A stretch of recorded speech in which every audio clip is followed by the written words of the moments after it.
Buenos días.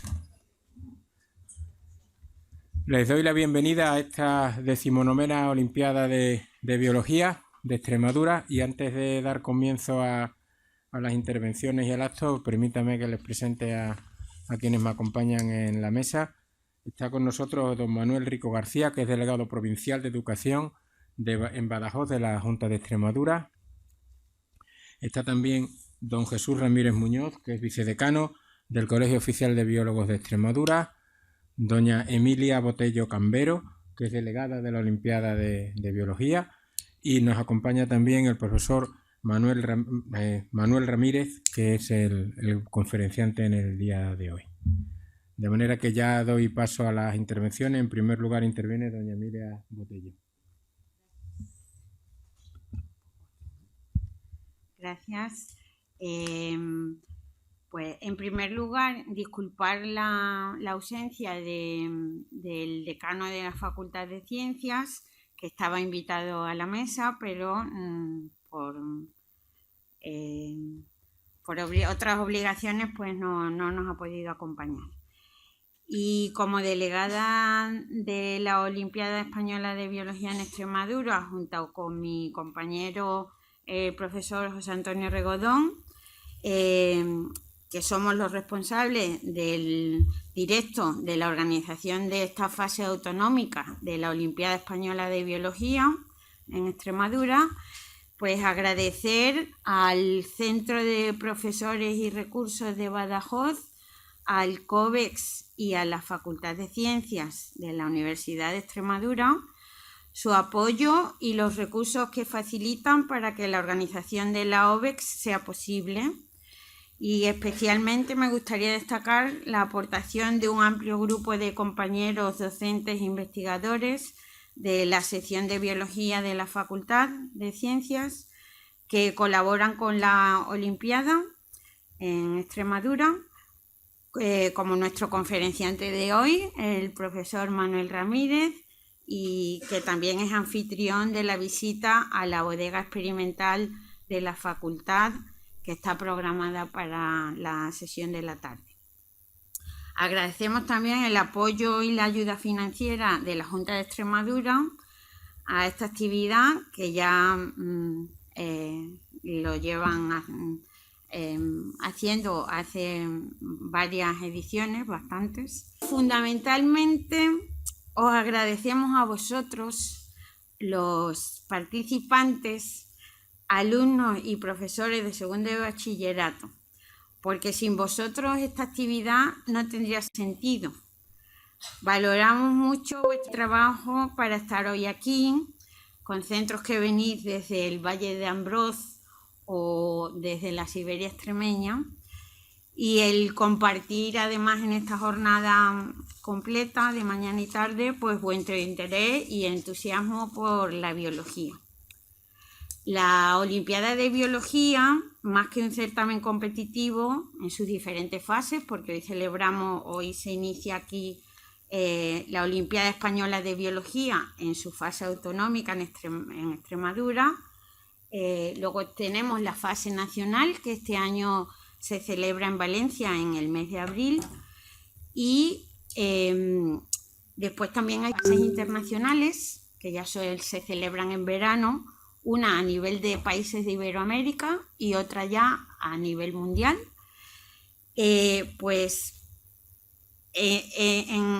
Aunque sí se van seleccionando alumnos que van pasando de unas fases a las siguientes, en realidad el certamen tiene el sentido de promocionar y divulgar la biología en los múltiples aspectos que se relacionan con la ciencia y con el impacto social de la biología.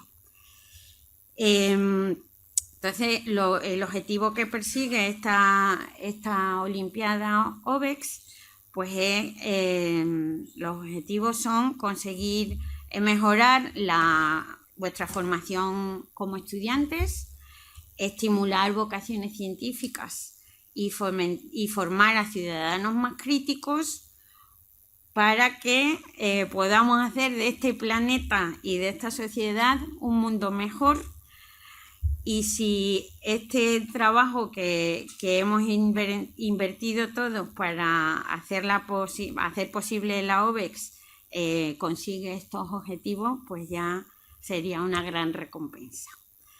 Gracias a todos y feliz jornada OBEX 24 y a disfrutar de la biología. Gracias.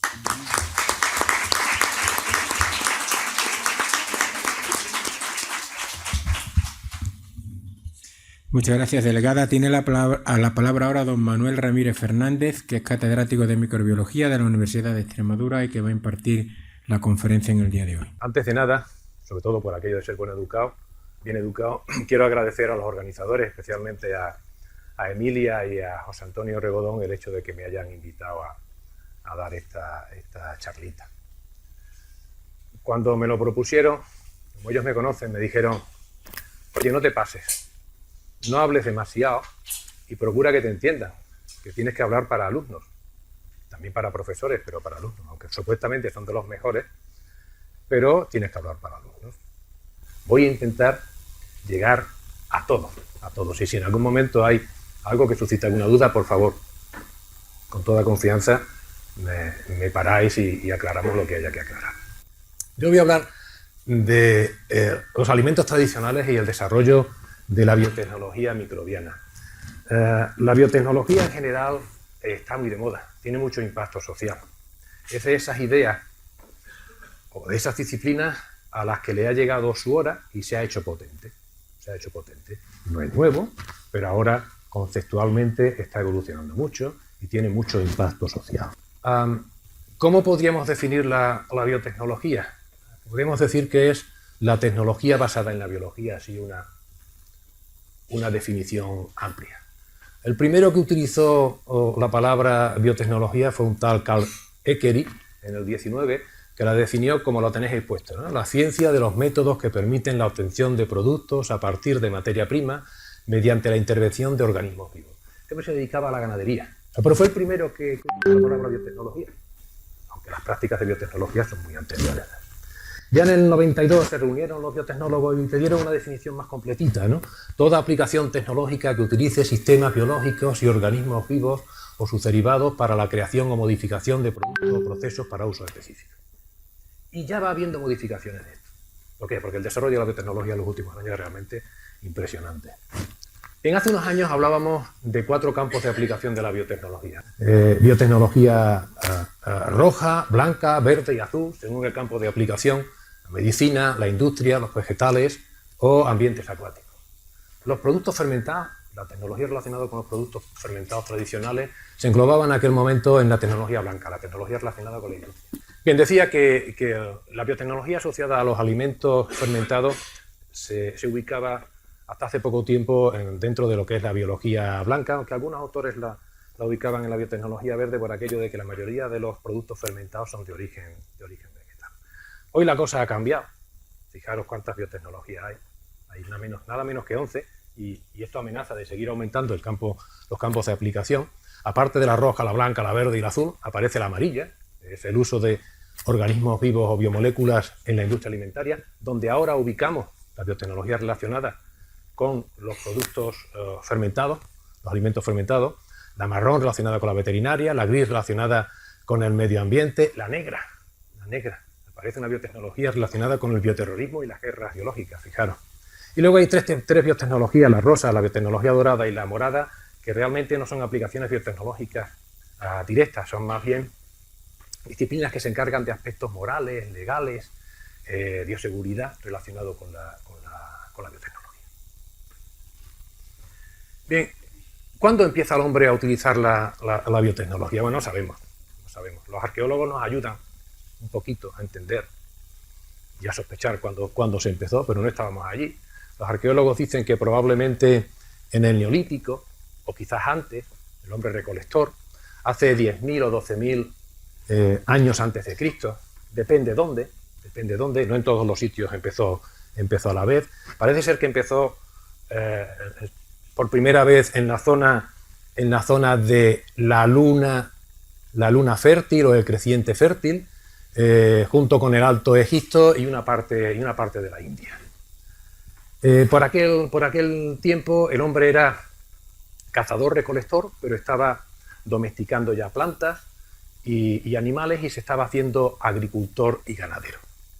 En este cambio parece ser que la mujer tuvo un papel fundamental, eso dicen los que estudian esto, porque era realmente la encargada de cuidar los cultivos, cuidar los animales, seleccionar las semillas, a preparar los cruces y todo esto. Mientras que el hombre se iba de casa a cazar, la mujer se quedaba en casa.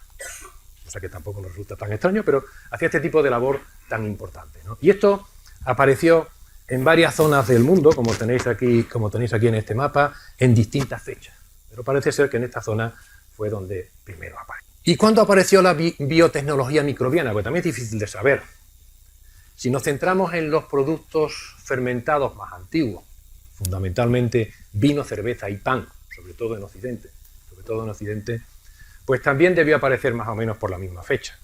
Neolítico o quizás antes, cuando el hombre era recolector.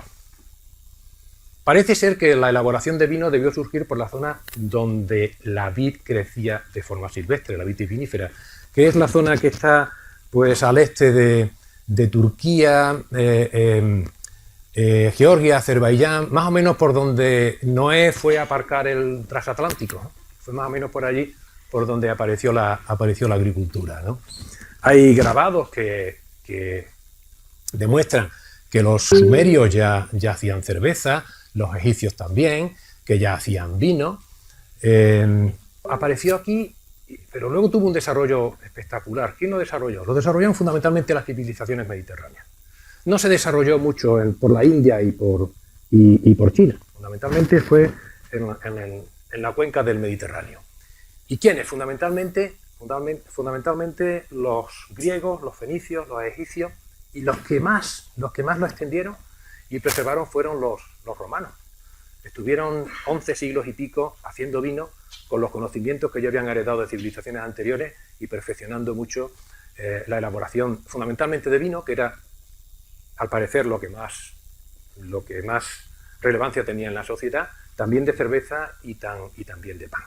En aquel tiempo el vino, también la cerveza, no solamente para los romanos, era fundamental para tener agua o bebida de calidad.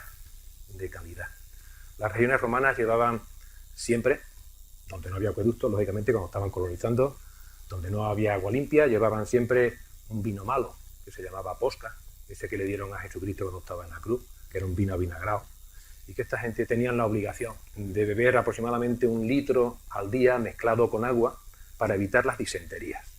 Soldados con disentería, soldados vencidos, y eso lo sabía muy bien el enemigo. Incluso ya en la Edad Media, cuando empezaron a fallar los sistemas de suministro de agua de calidad en las ciudades, en el entorno de monasterios, catedrales, centros de ciudades, la cerveza y el vino se hicieron fundamentales para evitar problemas con infecciones del tubo digestivo, ¿no? Una vez que Roma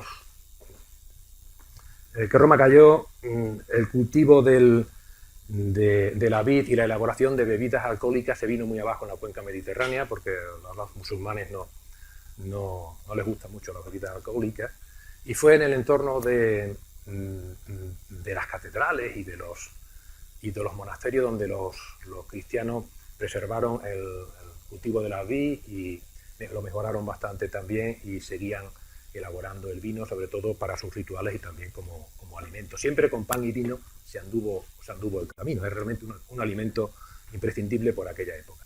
Decía que los romanos incluso ya llegaron a especializar a ingenieros para que se dedicaran a este tipo de actividad. En la zona de la Bética hubo una especie de enólogo que se llamaba Columela, Lucio Moderato Columela. Tiene una estatua en Cádiz, y los romanos fueron los que le pusieron a la levadura el nombre, ¿no? De levare, elevar, y de ura, actividad. Pero ya el concepto existía, ¿no?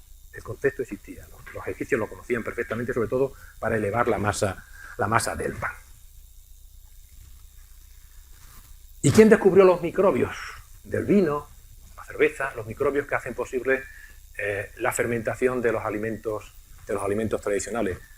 Parece ser que fue el inventor de este microscopio tan rudimentario, Anthony van Leeuwenhoek, que era un ujier de un ayuntamiento, del ayuntamiento de Delft, que debía ser un hombre inquieto y se dedicaba a pulir lentes y a montarlas en tablitas como esta que veis aquí. Con unos tornillos sin fin podría poner una muestra y enfocar con los tornillos como hacemos nosotros con el microscopio. Y de aquí surgió la idea del microscopio. Este hombre acostumbraba a ver lo que él llamaba animáculos en charcos, en el sarro de los dientes, en los pozos de la cerveza, del vino. Los dibujaba y en algún momento incluso llegó a enviarlo a sociedades científicas importantes como la inglesa. Aquí tenéis uno de los dibujos que publicó y que interpretamos como levaduras de las que se encuentran en los vinos o en la cerveza. Bastante tiempo después de que Anthony van Leeuwenhoek viera estos microbios en los pozos del vino y de la cerveza, unos 60 o 70 años después, unos químicos ilustres propusieron que la levadura, este animáculo que aparece en los pozos del vino y de la cerveza, era realmente una planta microscópica que convertía los azúcares en alcohol y anhídrido carbónico. En aquel tiempo fueron muy cuestionados, sobre todo por químicos muy de vanguardia, entre ellos Liebig. Liebig está considerado como el químico más relevante del siglo XIX, y se reía incluso de Pasteur, ¿no?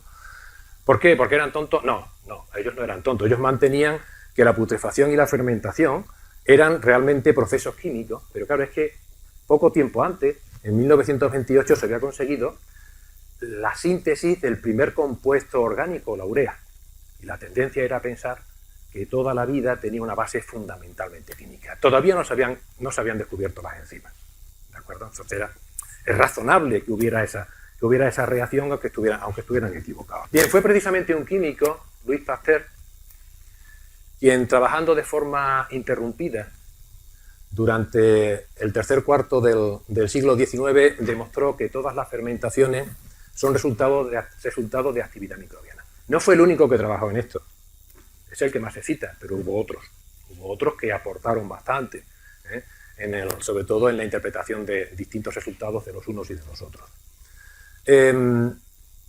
Pasteur tenía alguna afición a las fermentaciones de vino, era francés, estuvo trabajando un tiempo en Dijon, en la Borgoña, posteriormente fue decano de la Facultad de Ciencias de Lille, una facultad nueva, lo nombraron decano, y debía ser algo así como un poco un gurú de la época, donde él admitía que la gente le fuera con sus problemas, ¿no? Llegaron los destiladores de aquella zona, de la Champaña francesa, donde se cultiva mucha remolacha, la gente hacía mucho aguardiente, agua de vida, llegaron con problemas en la fermentación. Resulta que no tenían alcohol. Pasteur observó que el azúcar no se convertía en etanol, se convertía en láctico, y vio otros bichitos, que ya se habían visto antes, cocos y bacilos, bacterias que sustituían a las levaduras. Posteriormente llegaron vinateros, con problemas que ellos llamaban de putrefacción de los vinos, un picado láctico, que se conoce hoy en día. Y ocurría algo parecido, el azúcar se convertía en láctico, aquello degeneraba muchísimo, no tenía calidad, y aisló también bacterias similares a las que aparecían en los picados lácticos del jugo de remolacha. Él se dio cuenta que calentando el vino, estos microorganismos morían y la calidad del vino se podría preservar durante más tiempo. Se puso a punto la técnica de pasteurización, que la pusieron a punto fundamentalmente químicos alemanes para tratar la leche, y todavía con modificaciones se sigue utilizando, y se le puso el nombre de pasteurización en honor a Louis Pasteur. Por ponernos un poco en contexto, por aquella época fue cuando Gregorio Mendel publicó sus 3 leyes, pero no se le tuvo mucho en cuenta. Realmente fueron prácticamente ignoradas. Se reconocieron posteriormente y fueron bien entendidas ya después del 1900. Los elementos y caracteres que mencionaba Mendel pasaron a ser genes y alelos. En el 1909 lo publicó un biólogo creo que fue sueco. Bien, ya tenemos microbios, que son los encargados de hacer la fermentación necesaria para obtener el alimento. Y tenemos el concepto de gen, de propiedad de los seres vivos, ¿no? propiedad genética de los seres vivos. Fue Pasteur, al final de sus investigaciones, en 1878, quien definitivamente demuestra que la fermentación espontánea que tiene lugar en los mostos, en el pan, en la cerveza, no ocurre si se evita la presencia de microorganismos. Él lo que hizo fue, en el caso del vino, limpiar mucho la piel de las uvas, de forma tal que el mosto se mantenía sin fermentar durante mucho tiempo porque no tenía microbios. Por aquel tiempo, 2 años antes, Christian Hansen, un danés, aisló levaduras del suelo de las viñas y del suelo de las huertas y empezó a utilizar cultivos puros de levaduras para la fabricación de cerveza. Fue la primera vez que se utilizaron inóculos puros en un proceso biotecnológico industrial, pero no fue la primera vez que se utilizó a los microorganismos como inóculos. Los egipcios ya utilizaban la masa de pan fermentada como inóculo para fermentar la masa del día siguiente, y ya utilizaban también los pozos de la elaboración de cerveza para inocular el nuevo jugo de cerveza. Lo que pasa es que, claro, que los egipcios no conocían los microorganismos. Lo hacían de una forma intuitiva porque eso funcionaba. Igual que ahora los que hacen vino de pitarra, pues normalmente utilizan un poquito de pozo de vino fresco anterior para activar la nueva fermentación. Básicamente lo mismo. En fin, ya tenemos, al reconocer a las levaduras como organismos responsables de la fermentación alcohólica, ya tenemos claro que se trata de un proceso biológico, no de un proceso químico. Y apareció, lógicamente, el interés, en este caso de vinateros por aquel entonces, por mantener las levaduras de su viñedo, porque ellos estaban convencidos, sobre todo los franceses, de que ellos tienen un terroir especial, un viñedo especial y un vino especial, y que es gracias no solamente a su buen hacer, sino también a las características de su entorno. Entonces ellos empezaron a preocuparse por mantener los microorganismos que tenían en los buenos viñedos, de donde obtenían buenos vinos. Aparece la biotecnología microbiana. Con conocimiento de lo que son los microbios. Lamentablemente, después de los avances de Pasteur y sus coetáneos, hubo un parón en la investigación enológica. Por aquel tiempo llegan los ataques de filosera, que se importó del Nuevo Mundo, de América, además de ataques masivos de oidio y de mildio, de forma tal que el viñedo se retrajo mucho en la cuenca mediterránea. De hecho, en algunos sitios no se halla a recuperar. Por ejemplo, en la zona de la Vera, antes de la filosera había mucho viñedo, y ahora mismo en la Vera el viñedo es prácticamente testimonial. Sin embargo, sí que continuó la investigación con levaduras y la investigación en los procesos de fermentación de masa de pan y de cerveza. Las levaduras, lógicamente, las levaduras responsables de la fermentación de cerveza y de pan fueron por aquel tiempo ya las favoritas para hacer la investigación, en lugar de las levaduras que procedían de la fermentación alcohólica de los vinos.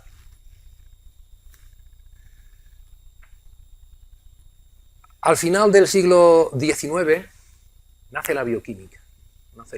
Edward Buchner, que fue premio Nobel en 1907, el primer premio Nobel que hizo investigación relacionada directamente con las levaduras, descubre la cimasa. La cimasa, básicamente, él lo que hizo fue romper las levaduras, coger un extracto libre de células y añadirle mosto, y demostrar que ese extracto era capaz de hacer la fermentación alcohólica que ocurría durante la elaboración de vino. Nace la bioquímica moderna, la enzimología, que tanto buenos resultados ha dado a los científicos. En 1915 se produce por primera vez un compuesto orgánico utilizando un microorganismo, la levadura. Lo hace Müller para elaborar nitroglicerina. Estábamos en la Primera Guerra Mundial, en mitad de la Primera Guerra Mundial, y hacía falta glicerol para hacer nitroglicerina y luego dinamita, lo que inventó Alfred Nobel, añadiendo tierra de diatomeas a la nitroglicerina para que no explotara fácilmente. Era muy necesario el glicerol en aquel tiempo. Y se puso a punto, ya no se usa, ya se obtiene de otra manera. Hubo logros importantes en la investigación relacionada con levaduras. En los 20 se hizo una revisión fisiológica de la sexualidad y de la filogenia. Entre los 30 y los 40 comenzaron los estudios genéticos. Se descubrió la reproducción sexual en las levaduras Saccharomyces cerevisiae y el cambio de tipo sexual.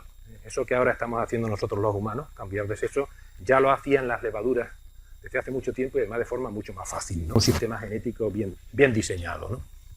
Entre los 30 y los 60 se hace la primera taxonomía de levadura, Culliver y la escuela de Delft, la escuela que surgió en la ciudad donde era Ogier Anthony van Leeuwenhoek.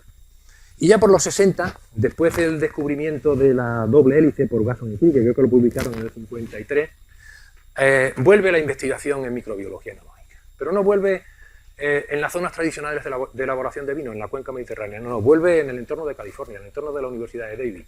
Por aquel tiempo los viñedos se siembran en aquella zona y tienen problemas. Tienen problemas porque no hay una microbiota autóctona que realice las fermentaciones espontáneas del vino, que era lo que normalmente se hacía, de una forma eficaz y predecible.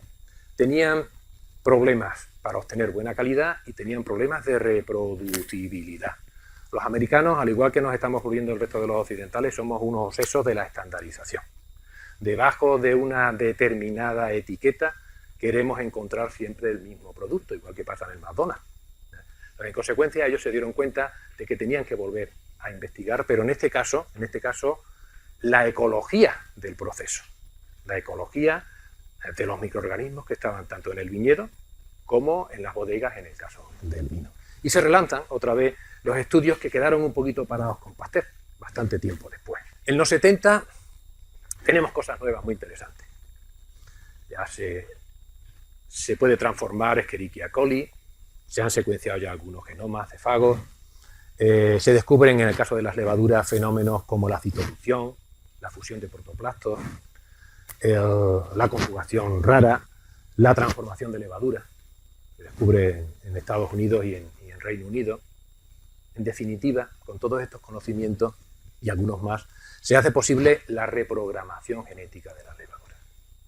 Se hace posible obtener microorganismos transgénicos o GMOs, organismos genéticamente modificados. Entre los 80 y los 90 ya aparecen los primeros fármacos comerciales obtenidos con levaduras transgénicas. El primero fue el virus de la hepatitis B, pero luego vinieron más. Vino la insulina, vinieron interferones para el tratamiento de enfermedades víricas, vinieron enzimas industriales como la reina ternera para hacer queso, etcétera, etcétera. La lista es larga. En el 90 se aprobó el uso de la primera levadura panadera transgénica en Reino Unido. En el 94 una levadura cervecera. Estas levaduras fermentaban mejor los azúcares de los sustratos, de forma tal que se podían obtener fermentaciones mejores en el caso del pan, y en el caso de la cerveza sin azúcar para diabéticos. Y ya más tarde, como este tipo de transgénicos tenían problemas en el mercado, los japoneses aprobaron también para uso comercial una levadura para la elaboración de vino de arroz, de sake, producida por self-cloning. Lo que hicieron fue sacar gen de la levadura, modificarlo in vitro y luego volvérselo a meter otra vez a la levadura. Estamos clonando un gen de la propia levadura, un self-cloning. Y eso la legislación normalmente es más permisiva con este tipo de transgénicos, y además el consumidor también parece ser que es más permisivo. Lo que hicieron fue simplemente una levadura que producía más etilcaproato, que da un aroma a manzana a este tipo de vino. En definitiva, la levadura de la fermentación alcohólica, ya por aquel tiempo, por los 90, se convierte en el modelo para el desarrollo de la ingeniería genética en eucariotas. Bien, ¿quién es este bicho tan especial, tan particular? Es un hongo, es un ascomiceto, un pariente de las criadillas de tierra, de las pecizas, de las colmenillas, solo que es unicelular, es microscópico, tiene de 4 a 6, 7 micras, excepcionalmente 10, 12 micras, nada que ver con ese pedazo de hongo que tiene el colega encima, que es un pedazo de hongo. No las vemos, necesitamos un microscopio, salvo que, al igual que vemos las bacterias en el sarro de los dientes, porque se acumulan muchas, las veamos cuando se acumulan, por ejemplo, en el fango de la cerveza, en el fango del vino, o en la flor de una cuba de vino de Jerez, donde se acumulan las levaduras en la superficie. Si cogemos un poquito de esto y lo vemos al microscopio, vemos algo parecido a lo que está en esa foto de ahí abajo, levaduras, además de alguna que otra porquería que tenga. ¿Y por qué es tan interesante Saccharomyces cerevisiae, las levaduras de la fermentación alcohólica, para ser también considerada en biotecnología microbiana. Bueno, es la levadura, como he dicho antes, que se utiliza para producir el vino, el pan y la cerveza. Sin este bicho no tendríamos vino de calidad, no tendríamos pan tradicional de calidad. Se puede hacer pan con torula fuera del bureki, que es otra levadura. No sería lo mismo, es para pan hecho con masas congeladas y tal. Y no tendríamos la cerveza de calidad que tenemos. Aunque otras levaduras también se están utilizando últimamente para hacer este tipo de productos con perfiles organolépticos alternativos. Pero no tendríamos lo que llevamos consumiendo desde hace milenios. Además, Saccharomyces está considerado por el Federal Bureau, que tienen en América, de las armas, del tabaco y del alcohol, que tienen ahí todo junto, como un microorganismo GRAS. Como un microorganismo GRAS, generally recognized as safe. Es seguro. Nos comemos las levaduras. Es el hongo que más se consume en todo el mundo. No son los champiñones, no son los boletos, no son las amanitas, es la levadura. En el pan nos comemos muchas, en la cerveza que tiene pozo. Además es un dependiendo de cómo lo administremos, es un y un probiótico. Rara vez está asociado a alguna enfermedad. Rara vez. Una vez se ha descrito como oportunista en un caso muy extraño. ¿De acuerdo? Con lo cual, ¿qué mejor que utilizar un microorganismo de esas características para probar todo lo que tengamos que probar y que haya que utilizar luego para consumo, por ejemplo, o para tratamiento de enfermedades? Además, es un eucariota como nosotros, similar a los seres humanos, tiene un ciclo biológico haplodiplonte igual que el nuestro, es un hongo perfecto porque tiene fase sexual, tiene una fase diploide estable. No todos los microorganismos diploides ni todas las levaduras tienen una fase diploide estable. Muchos tienen estable la fase haploide. Este es como nosotros. Nuestros gametos son los que duran poco. Nosotros, los diploides, somos los que duramos. Somos el semáforo estable. Tiene 2 sesos, igual que nosotros. No todas las levaduras tienen 2 sesos. Y 32 cromosomas, algo menos que nosotros, que tenemos 36, muy pequeñitos. No se ven cuando están compactados como los nuestros. Y tienen muchos genes muy bien caracterizados. Es la levadura que mejor se conoce, el hongo que mejor se conoce a nivel genético y a nivel molecular. Además, controlamos cómo funciona el ciclo biológico en la naturaleza y en la industria. Sabemos cómo es el bicho cuando está haciendo la fermentación alcohólica, el ciploide, sabemos cómo se reproduce por mitosis asimétricas, por gemación, sabemos cuándo sufre la meiosis para producir las esporas, que serían los equivalentes a nuestros gametos, sabemos cuándo conjugan, todo eso lo sabemos. Y además hemos desarrollado artilugios, microscopios con una aguja, un pelito acoplados a un joystick, de forma tal que podemos micromanipular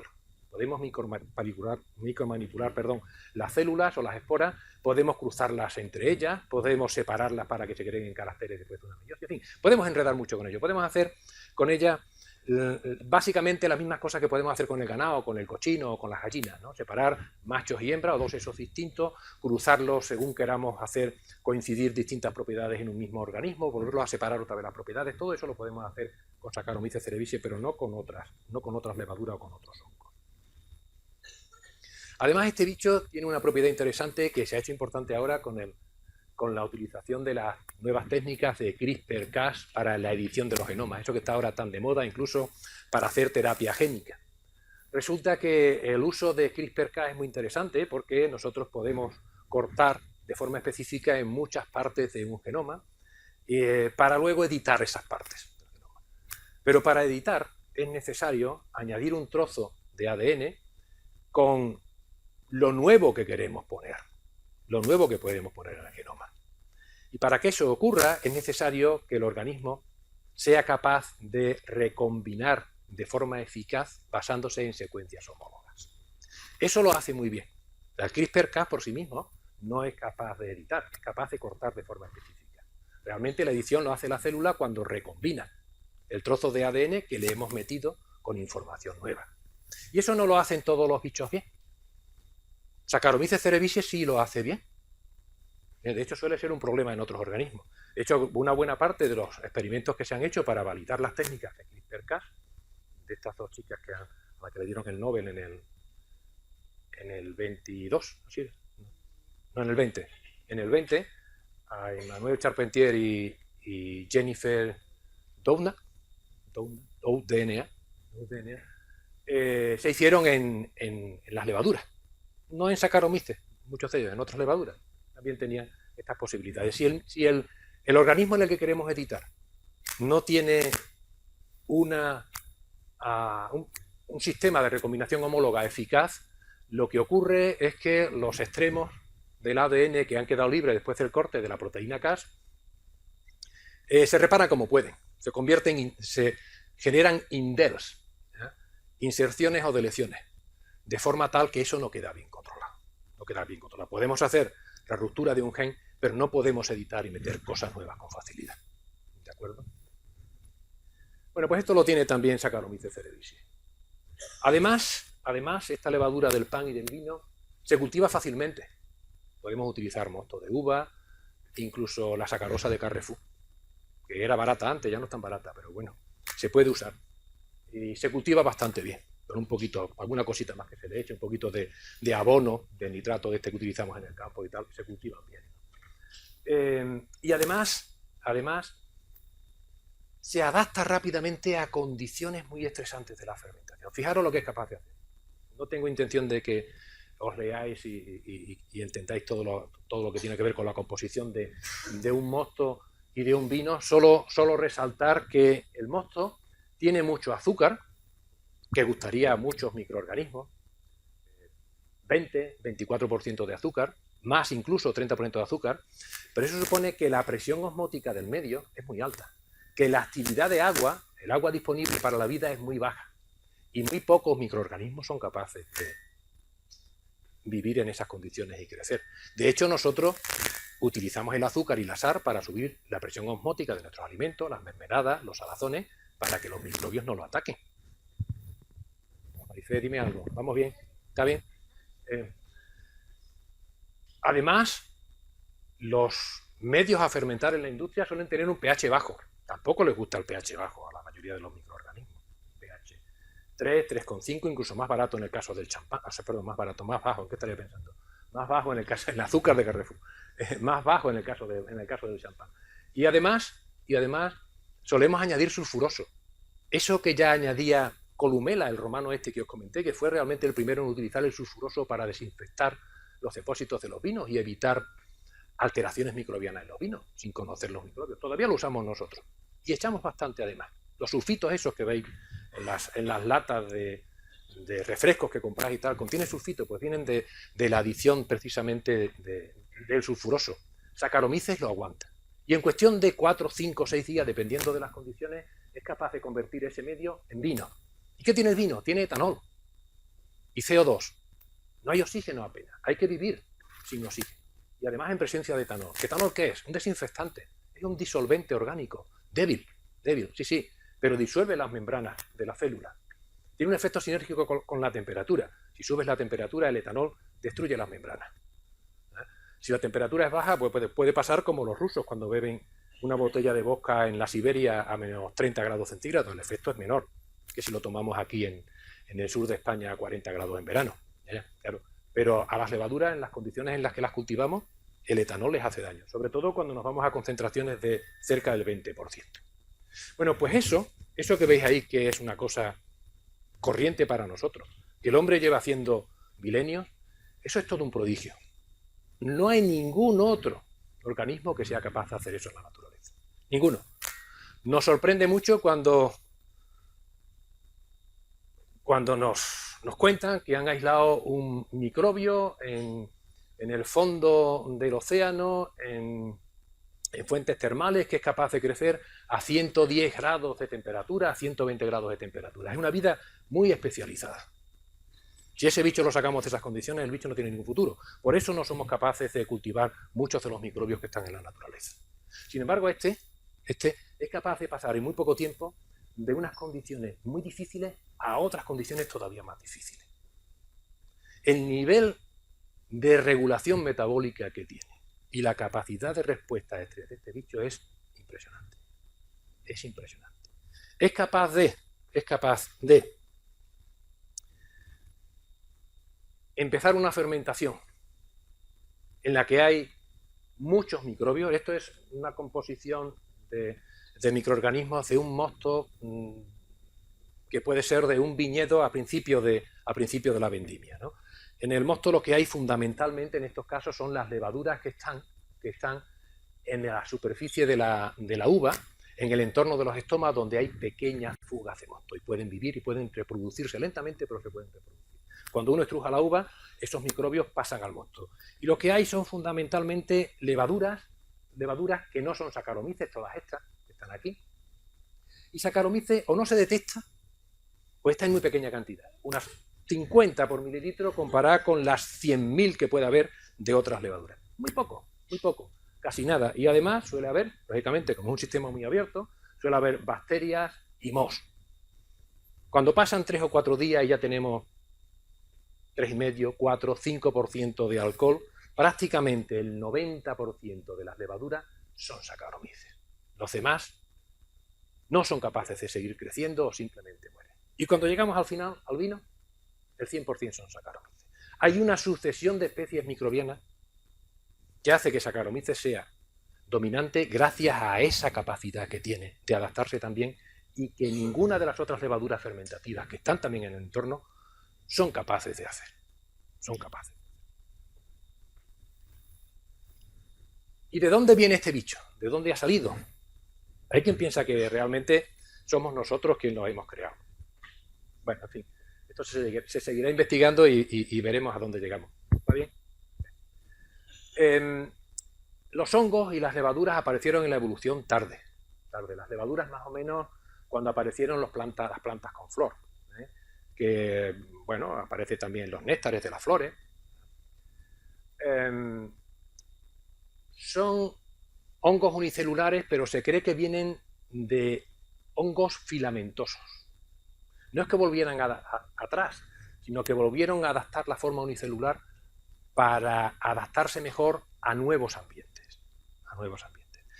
Y a partir de ahí, de ese cambio, aparecieron levaduras en muchos ambientes distintos. No están tan extendidas como las bacterias en la naturaleza, pero sí que están en ambientes muy específicos. Parece ser que debieron aparecer hace unos 400 millones de años por China, y hace unos 100 millones de años ocurrió una cosa muy interesante en el genoma de un ancestro de Saccharomyces cerevisiae y del resto de las Saccharomyces y algunas levaduras más. El genoma se duplicó. Es decir, en una que era diploide se hizo tetraploide. Y habría 4 copias de cada gen. 4 copias de cada gen.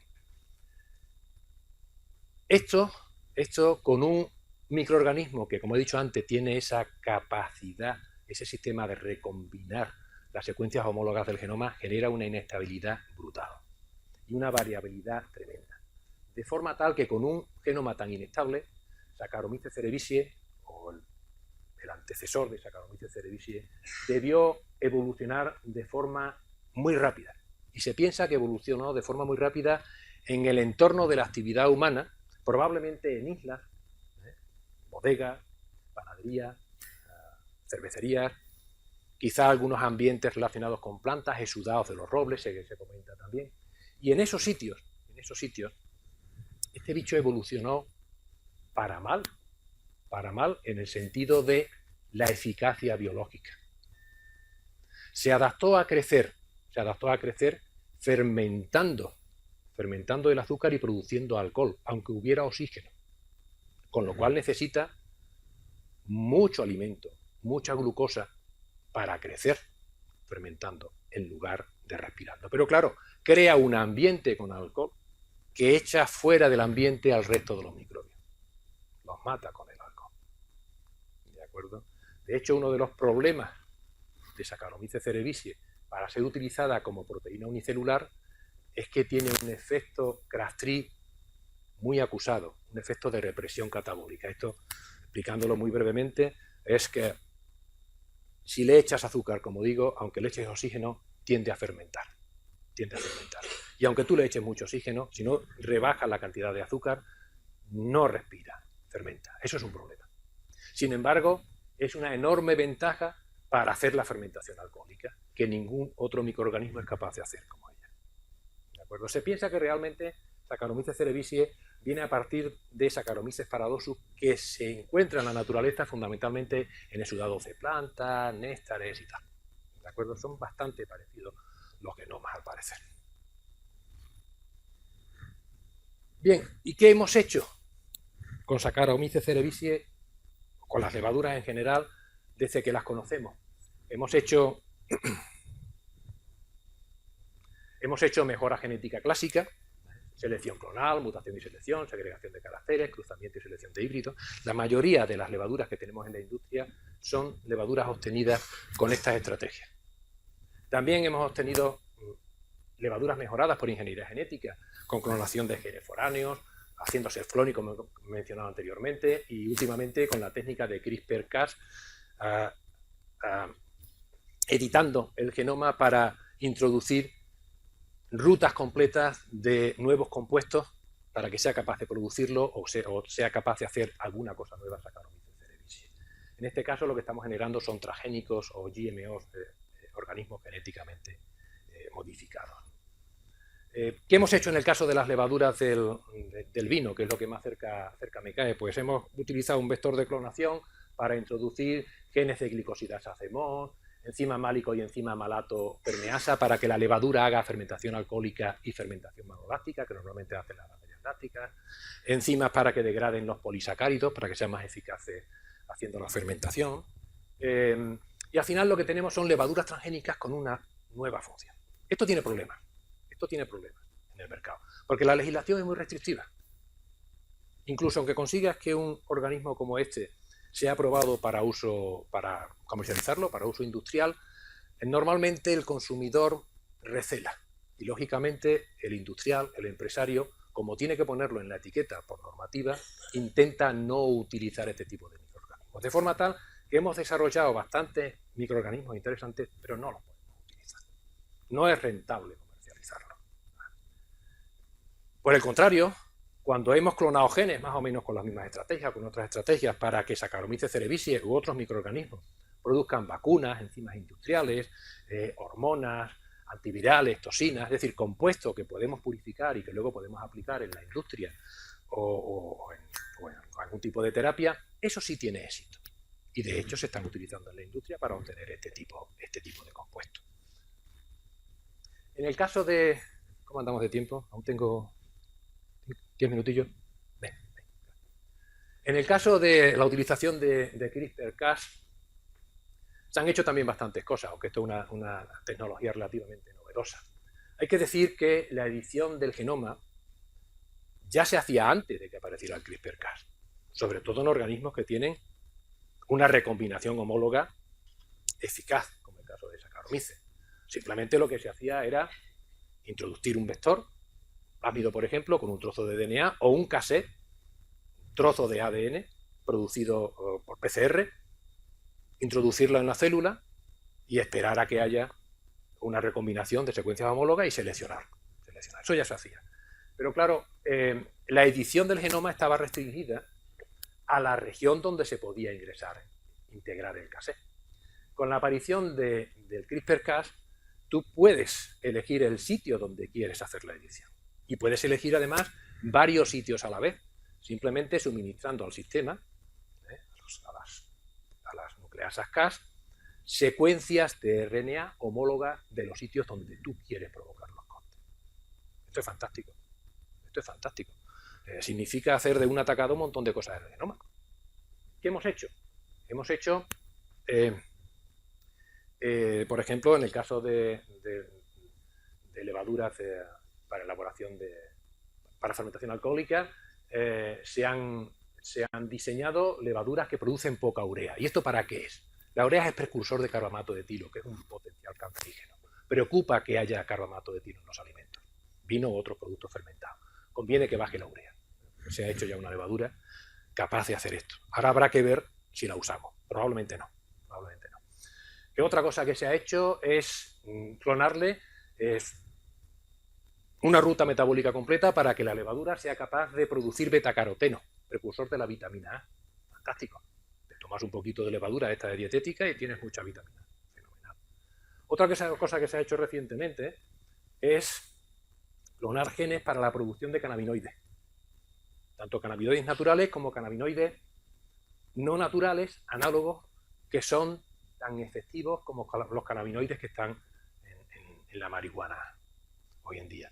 Para uso terapéutico en principio, pero al no ser cannabinoides naturales fiscalizados por la legislación, quedan en situación alegal y es fácil, frecuente, de hecho está ocurriendo en los últimos años, encontrárselos en el mercado de forma legal. Por ejemplo, en los sitios estos de vapear, es fácil encontrar ese tipo de compuestos, ¿no? Que no son compuestos naturales. Hay otras formas de obtenerlo, no solamente con Saccharomyces cerevisiae. Esto se puso a punto hace poco tiempo y os lo comento, ¿no?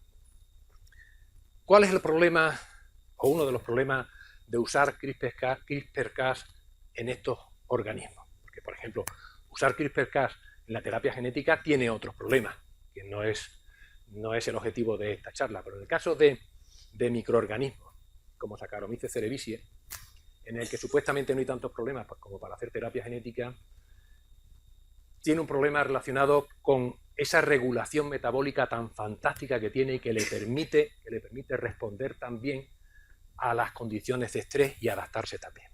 Al ser una célula y tener el metabolismo básico que tenemos nosotros, las levaduras tienen en torno a 6.000 genes, nosotros tenemos en torno a 20.000. Claro, nosotros tenemos órganos, sistemas, necesitamos más genes, ¿no?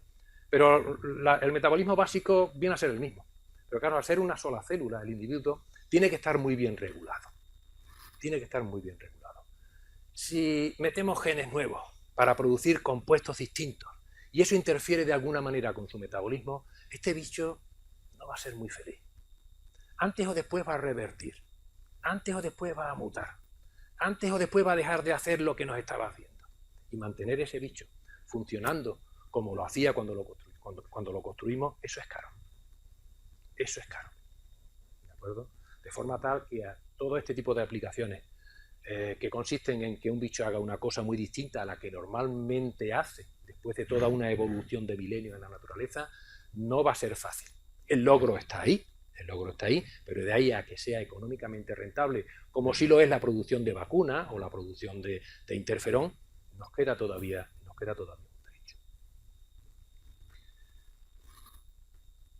En vista de estas limitaciones, algunos biotecnólogos están volviendo la vista atrás a los métodos clásicos y volviendo a estudiar la naturaleza, a ver qué hay todavía. La naturaleza nos queda mucho por conocer. Por ejemplo, en el caso de las levaduras se conocen en el entorno de 700 especies. Un poquito más de un 1% de lo que se piensa que hay, ¿no? Se estima que faltan por descubrir unos 62.000 géneros y unas 669.000 especies de ascomicetos. Las levaduras son ascomicetos, lo he dicho antes, Saccharomyces cerevisiae, pero también las hay basidiomycetos. Todavía hay más levaduras que podíamos aislar y estudiar. Al ritmo que vamos, nos quedarían todavía varios siglos para conocer la inmensa mayoría de las levaduras que están en la naturaleza en este momento. De todas formas, ya se han hecho experimentos con otras levaduras diferentes. Ahí tenéis una figura de una revisión de elaboración de vino con otras levaduras alternativas. Se utiliza Saccharomyces cerevisiae en compañía de otras levaduras distintas. Y de todas estas que están aquí se dicen cosas buenas y bonitas, pero realmente en el mercado hasta ahora solo se encuentran dos de ellas, la Chancea thermotolerans, que produce láctico y acidifica los vinos, eso es interesante, ahorra dinero. Torulaspora del Bureki, que mejora la calidad aromática de algunos vinos, y hay otra que también se comercializa en algunos países, Saccharomyces pombe, que es capaz de degradar el málico, que no es interesante en las bebidas alcohólicas como el vino, ¿no? Es decir, la naturaleza ha desarrollado recursos para usar en biotecnología que todavía podemos seguir buscando.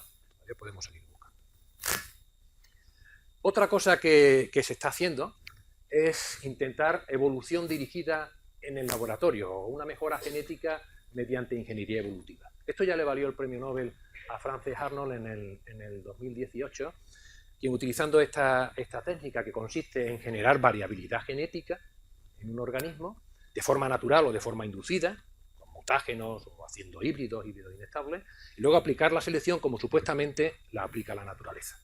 Ella ya obtuvo nuevas enzimas suctilicinas con mucha más actividad para elaborar, por ejemplo, queso. En el caso de la elaboración de vino, utilizando este sistema se han conseguido también levaduras que produzcan poca urea, que ya se habían conseguido también con CRISPR-Cas. ¿De acuerdo? También se ha conseguido de esta manera. Esto es interesante y parece ser que tiene futuro imitar a la naturaleza para obtener cosas nuevas. Y finalmente, como ejemplo, mencionaros el uso de recursos naturales que se están descubriendo para generar variabilidad y mejora genética. En el caso de las levaduras responsables de la fermentación espontánea de los mostos, en los últimos años se ha descubierto que no están en el suelo de los viñedos, aunque hacen la aislada del suelo de los viñedos porque eventualmente aparecen allí, no están unidas al aire, realmente parece ser que pasan el invierno en el estómago de insectos, entre ellos las avispas. Y en el estómago de algunos insectos, como las avispas, estos bichos son capaces de vivir, multiplicarse lentamente y además tienen actividad sexual. Es decir, se genera biodiversidad. Una vez que aparecen en el viñedo y en las bodegas, se seleccionan las mejores, obviamente. Bueno, pues ¿qué es lo que está haciendo el personal? Pues están cogiendo avispas en cautividad, le están dando de comer distintas levaduras para que se crucen en su estómago durante el invierno y posteriormente las liberan en los viñedos, utilizan redes para hacer los distintos experimentos en distintos tipos de vides y en distintas condiciones, y a partir de ahí van generando en el viñedo las levaduras que posteriormente harán la fermentación sin necesidad de comprar inóculos en la industria, gastar dinero para arrancar la fermentación. Esto es nuevo, veremos hasta dónde llegamos. Es decir, la naturaleza ha desarrollado procedimientos de mejora genética que nosotros podemos utilizar sin actuar directamente sobre el DNA con técnicas como el CRISPR-Cas. Es decir, hay vida más allá de la ingeniería genética. Hay vida más allá de la ingeniería genética. Y finalmente, para terminar, y perdonad que creo que me he pasado un pelín, simplemente indicaros que, lógicamente, la sociedad reconoce la importancia de la investigación con levaduras y con los alimentos fermentados. Ahí hay algunos ejemplos de premio Nobel. El primero, como dije antes, fue el de Edward Buchner, que se lo dieron en 1907, y el último que haya trabajado directamente con levaduras fue en el 2016 a Yoshinori Osuni por sus trabajos para descubrir los mecanismos de autofagia en levaduras, que luego han tenido repercusión para entender los mecanismos de autofagia en otros organismos, y que a nivel industrial también tiene importancia, por ejemplo, en la elaboración de champán o del cava, que depende mucho su calidad de este tipo de proceso en el caso de la textura. Y por mi parte, nada más. Muchas gracias por vuestra atención.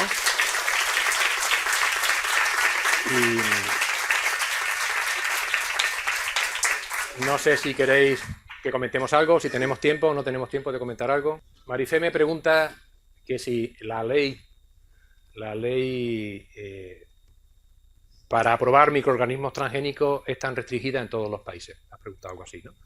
Te digo que no. En el caso de Europa somos especialmente estrictos.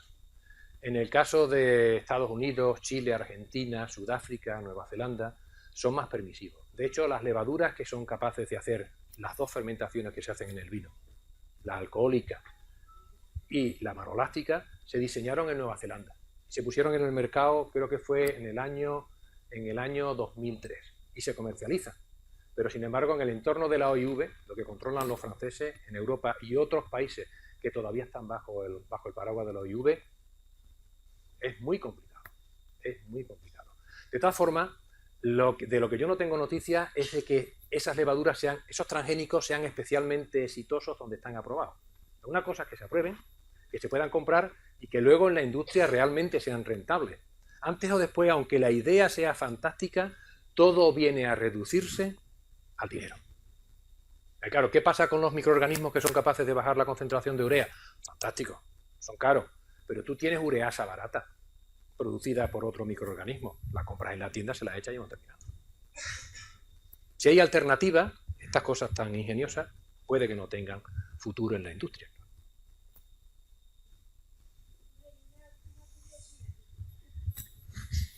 Sí, bueno, Manolo, felicitarte por tu excelente conferencia. Y una curiosidad, no sé si los alumnos se la han preguntado, con la misma levadura obtenemos pan y vino. ¿Y cómo el pan no emborracha? Y cerveza, pues muy simple. No, perdón, pan O la y... cerveza emborracha. Pan y cerveza. O la cerveza emborracha menos que el vino. Sí, pero con la misma levadura, ¿no? Sí, Entonces, sí, pero claro, pero es que el grado alcohólico es muy distinto. Pero el pan, ¿por qué no emborracha? El pan no emborracha porque primero porque la cantidad de alcohol del pan es mucho más baja y cuando tú lo cueces, el CO2 y el alcohol se evapora y en parte son los responsables de que la masa crezca. En el caso de la cerveza, que también emborracha, depende del tipo de cerveza. Hay cervezas que tienen un grado alcohólico cercano al vino, las doble malta y tal. La cerveza que tiene menos grado. El caso del vino es que, claro, la uva tiene más azúcar. En consecuencia, el grado alcohólico es más alto y emborracha más. ¿De acuerdo? De todas formas, lo que emborracha no es el vino. Es la forma de beber el vino, la forma desmedida de beber el vino. Bebiéndolo en la cantidad precisa no tiene por qué emborrachar.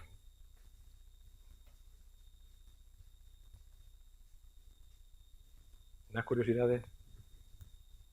Algunos de los conceptos que hemos comentado aquí creo que quizá haya salido incluso en el examen, ¿no? Prebiótico, probiótico, ciclo haplodiplonte, cosas de ese tipo. ¿Queréis comentar algo al respecto, los alumnos? ¿Nada? Sí, por allí hay una.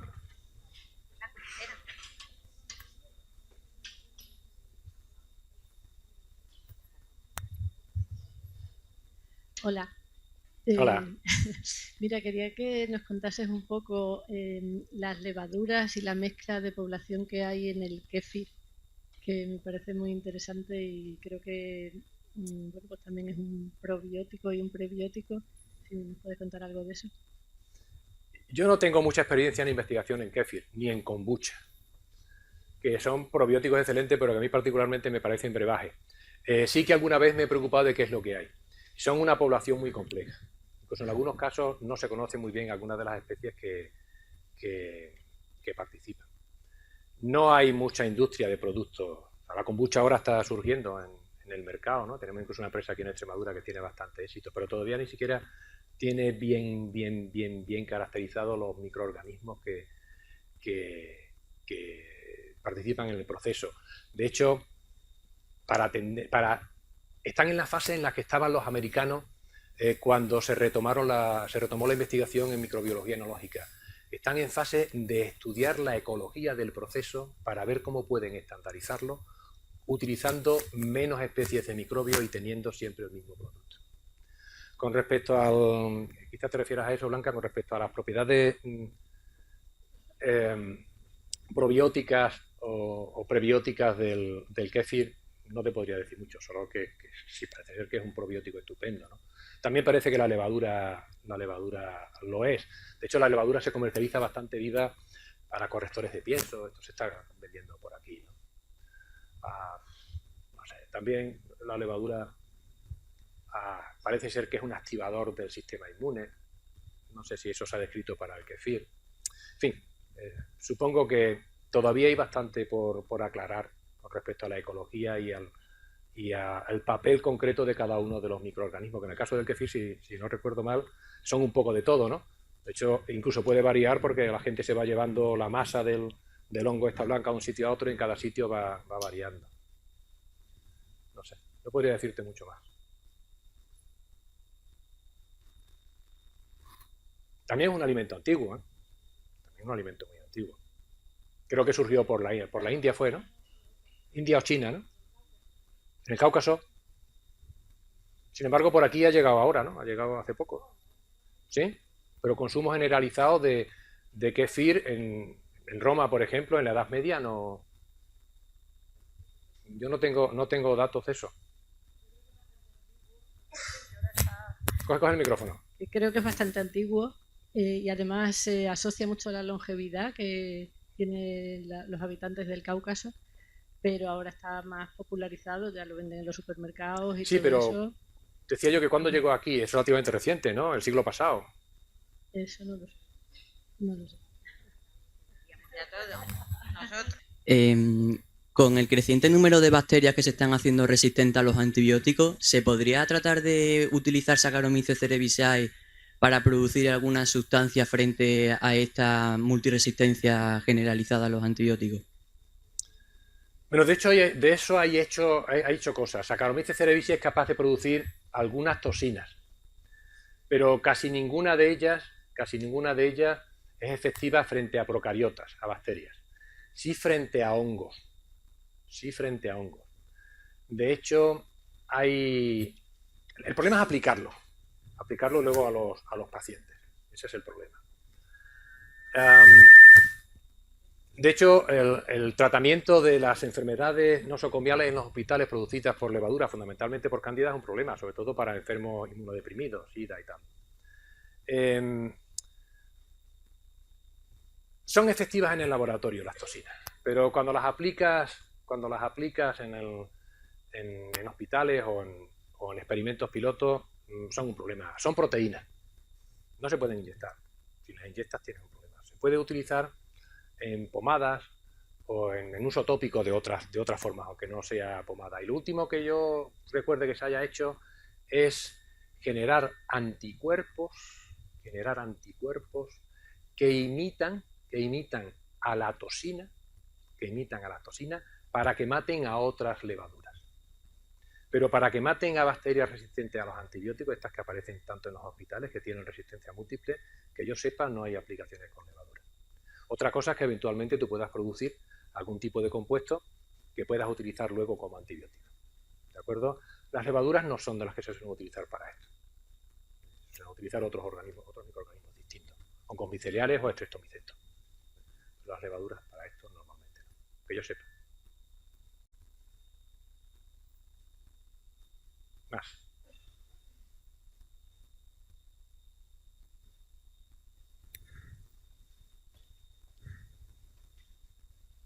Lo dejamos aquí. Como tú digas. ¿O alguien más? Muy bien. Última oportunidad.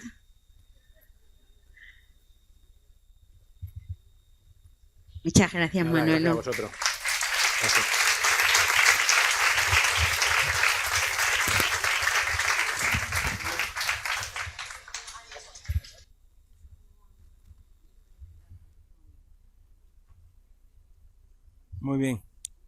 Muy bien, muchas gracias, Manuel, por las charlas que has sabido integrar muy bien en la parte de conocimiento científico más básico de mecanismos moleculares y edición génica y demás, con la parte más biotecnológica, transferencia y de utilidad práctica. Eso no siempre es fácil, de tal manera que muchas gracias por el trabajo.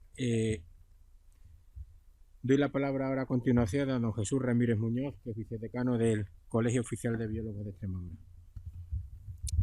Buenos días y gracias por haber venido a este acto, tanto a vosotros alumnos, que creo que son los importantes aquí, como los profesores que os acompañan, y por supuesto a esta magnífica mesa, ¿no?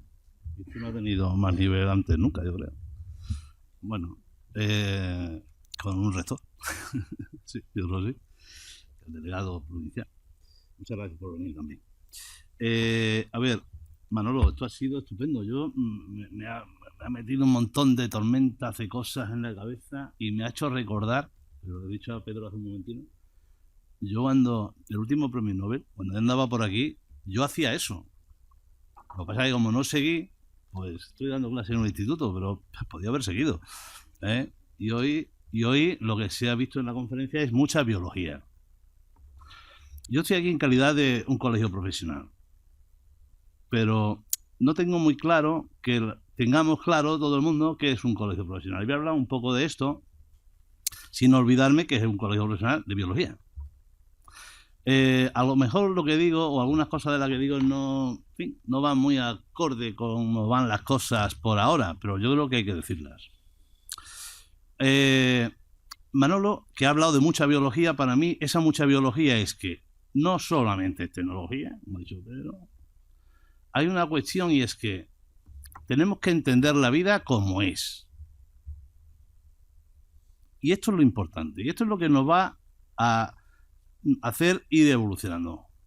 Evolucionando, valga la redundancia, en el sentido evolutivo real del que ha hablado muy bien, ¿no? Y como decía el ucraniano aquel en biología, sin la luz de la evolución, nada tiene sentido. Y para mí esto es lo importante. Administrativamente podemos generar lo que nos parezca y lo generamos. Tanto así que hemos hecho un Real Decreto que ordena este mundo académico, donde la biología ha sido troceada. Yo le preguntaba yo a Manolo al principio de la charla, digo, oye, si tuviéramos que meter el título de tu conferencia en los trozos en los que hemos troceado la biología, ¿dónde la colocábamos? Si alguien esto no sabe de qué hablo, es bueno, pues lo que siempre ha sido el mundo bio de la biología, ahora se va a llamar de otras maneras. Bueno, los grados ya se llaman de otra manera, pero donde va a ser obligatorio tener que escribir un grado a uno de esos ámbitos de conocimiento.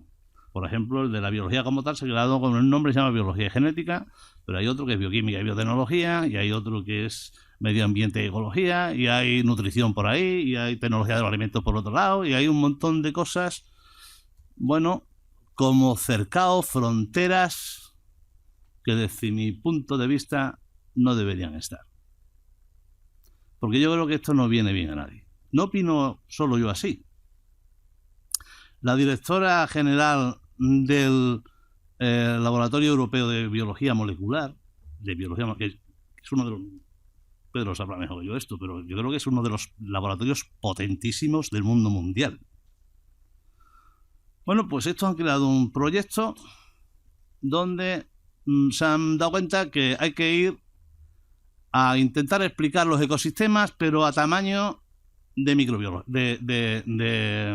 de biología molecular. O utilizar la biología molecular como una herramienta muy potente, que lo es, pero no dejarnos mirar solo en ese nivel, sino que eso tiene que dar la explicación de lo global, de lo total, de la vida. Bueno, pues un colegio profesional también tiene que ver con esto. Y tiene que ver mucho cómo la sociedad nos ve.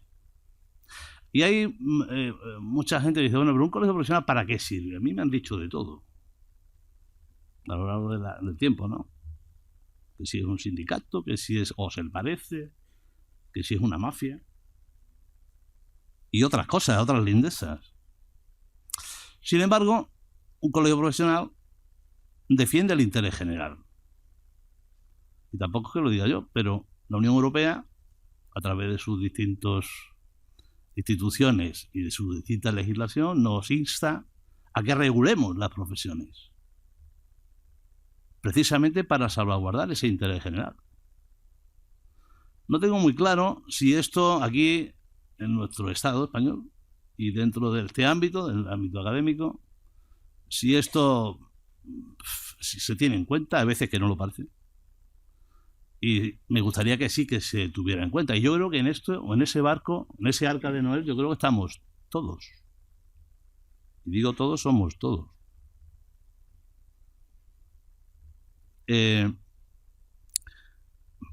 Por no alargar mucho este asunto, ¿qué diferencia hay entre el romano este que estaba haciendo vino, que lo hacía muy bien, y se lo bebía y ya está? Bueno, eso es un vino de pitarra como el que yo hago ahora. Yo hago vino en la actualidad, como el romano.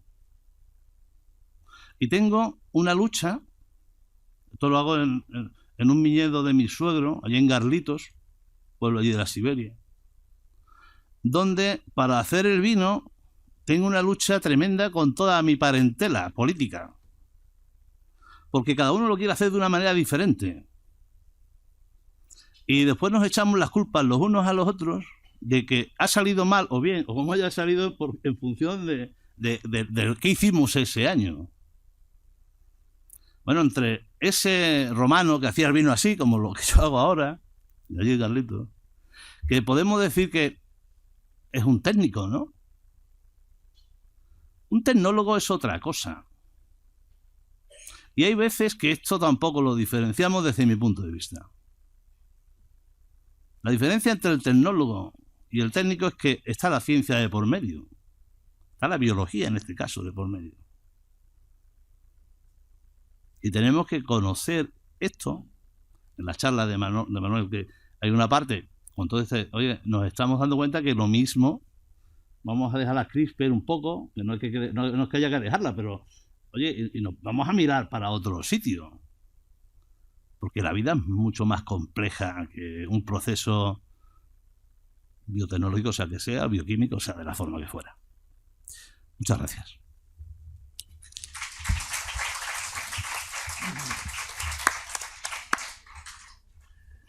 Muchas gracias, Jesús, por tu intervención. Doy la palabra ahora a don Manuel Rico García, que es delegado de Educación en Badajoz de la Junta de Extremadura. Sí, bueno, yo me tenía preparado aquí un pequeño discursito, pero me lo salto directamente.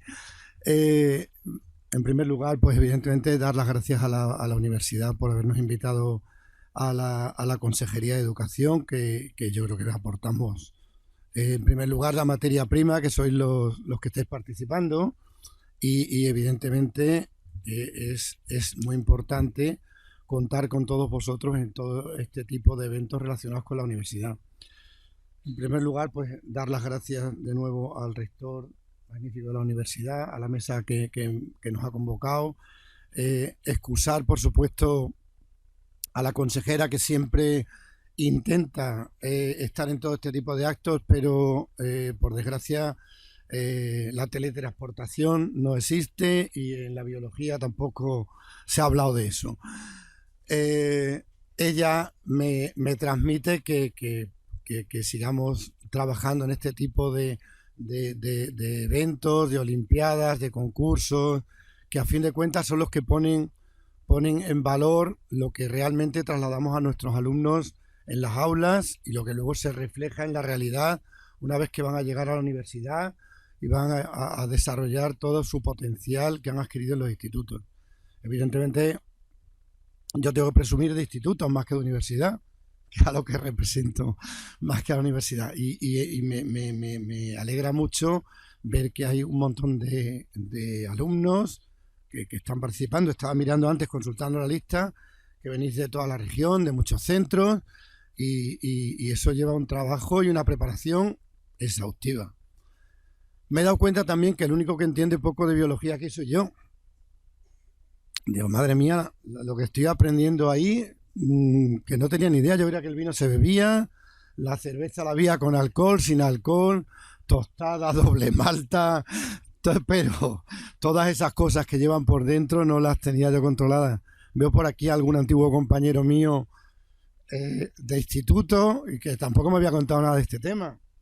De verdad ha sido una charla súper interesante en la que he aprendido un montón. Seguro que vosotros, queridos alumnos, ya conocíais bastante más que yo de este tema. Y simplemente, para no excederme, porque además yo tengo bastante prisa, tengo que irme a Mérida ahora en breve, agradeceros de nuevo la participación en estas Olimpiadas, felicitaros, como no cabe de otra manera, porque estáis aquí. Si estáis aquí, desde luego que quiero entender que no sois ni los que faltáis a clase, ni los que os quedan 4. Entiendo que estáis un poquito preparados. Y luego, por supuesto, pues trasladarle a los profesores, a los equipos directivos de los centros y a todos los que habéis colaborado con este tipo de actividades, vuestro interés, vuestra aportación fuera de horas para preparar a los alumnos para que participen en estas Olimpiadas y, como siempre, ofrecerme para que todo lo que necesitéis, la consejería está a vuestra disposición. Muchas gracias y nada más. Gracias.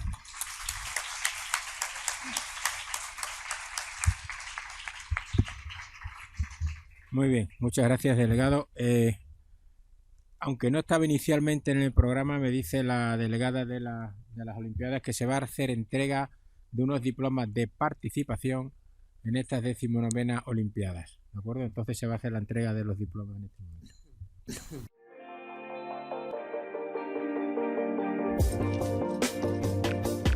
Colegio Claret, Luisa María Caballero Gómez, Ana Cortés Romero, Alejandro Garrido Pascual, Antonio José Pina Treviña. Y del IES Bartolomé J. Gallardo nombramos en primer lugar a Lucía Blázquez López.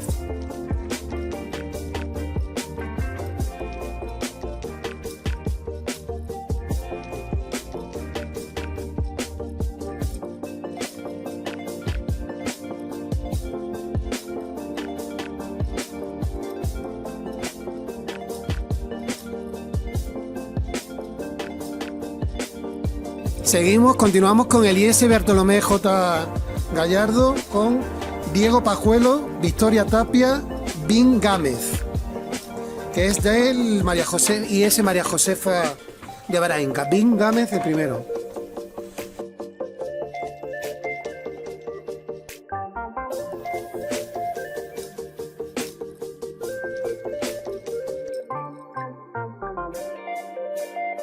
Del IS Alcáceres, Álvaro Gil, Sofía Rosa y Sofía Vasco. Del IS Alba Plata, Álvaro Carrasco, Blanca Cotano.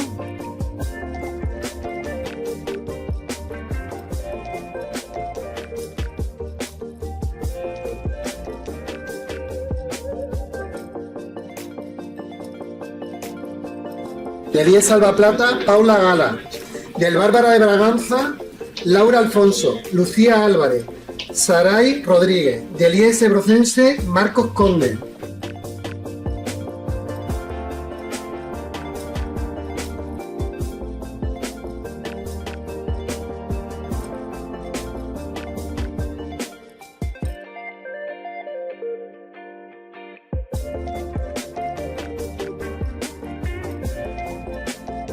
Del IES Francisco de Orellana, Raúl Ávila, Nerea Blázquez y Sara Hueso.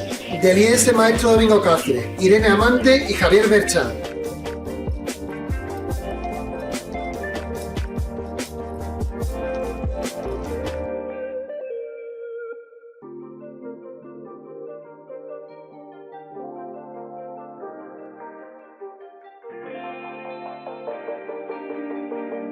Del IES Maestro Domingo Cáceres, Álvaro Nacarino.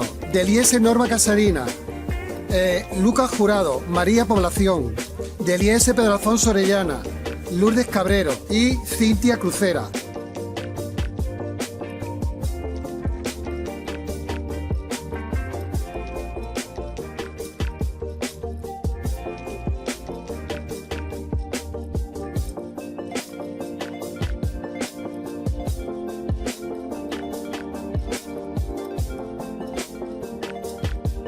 Del IES Pedro de Valdivia, Marta García, Carlos González, Paula Moreno. Del IES Profesor Hernández Pacheco, Sara Abedillo, Raquel Barboya.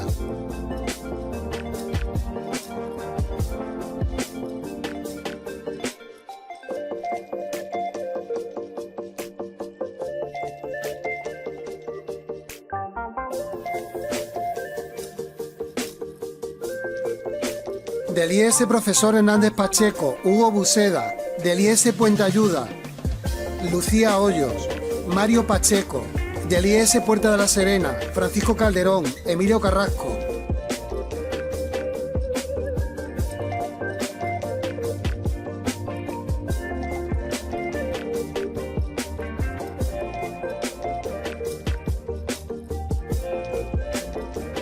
Del IES Puerta de la Serena, Jesús María. Del IES San Fernando, Azucena Quintero. Del IES San Roque, Guillermo Carrasco, Paula Forero, José Manuel Lobato.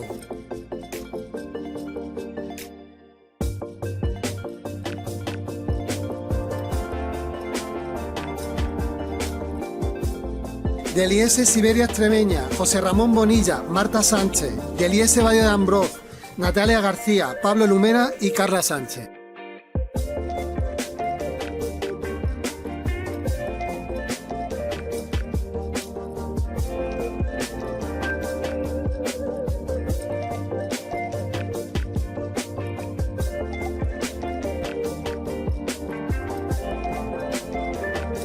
Del María Auxiliadora de Mérida, Ana Valverde. Del Colegio Ramón Izquierdo, Lidia Martínez y Sergio Reyes.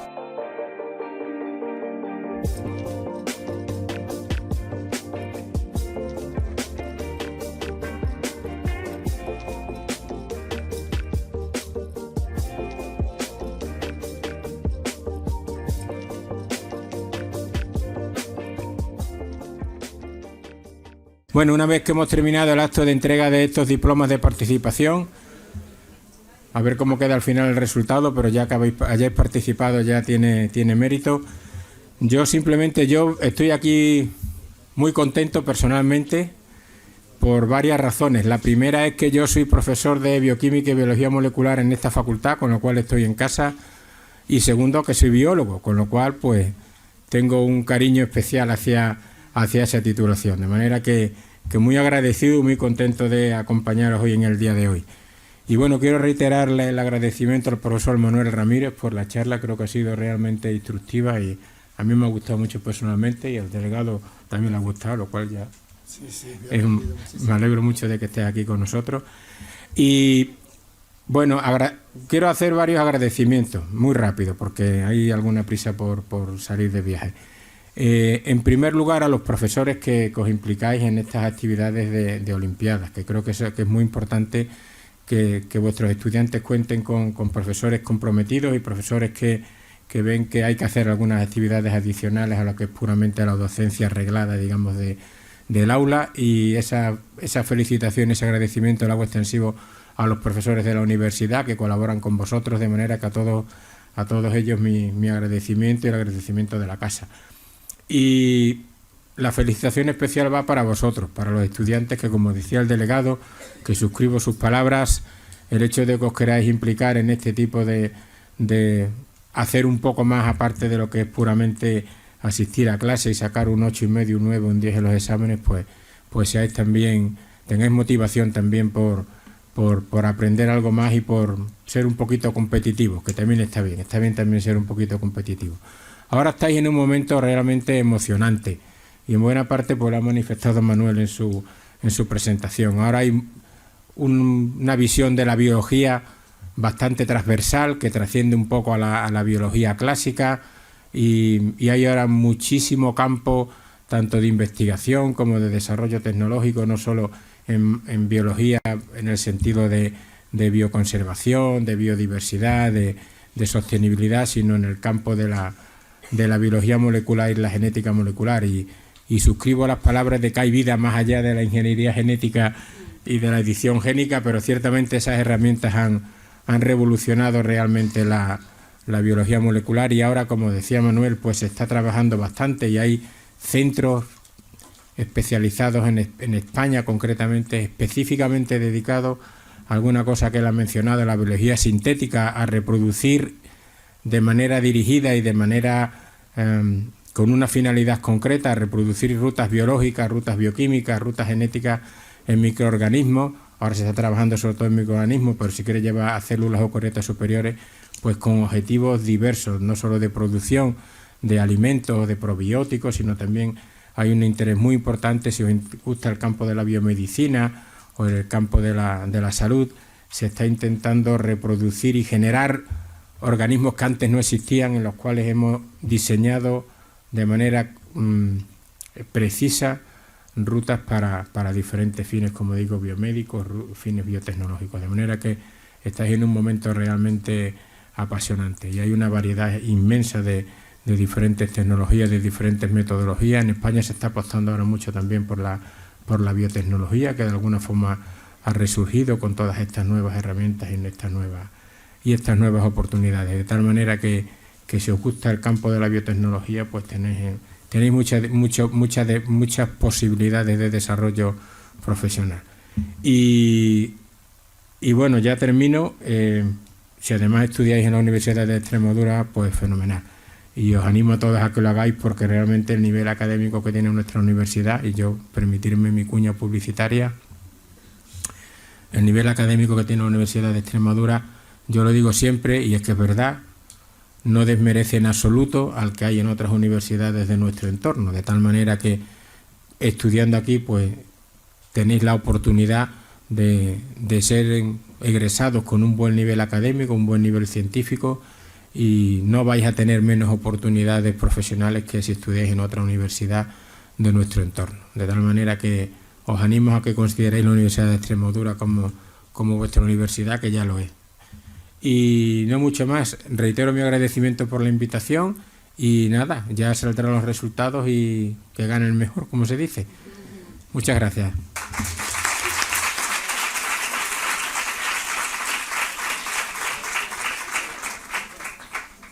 Bueno, y queda clausurado el acto. Gracias.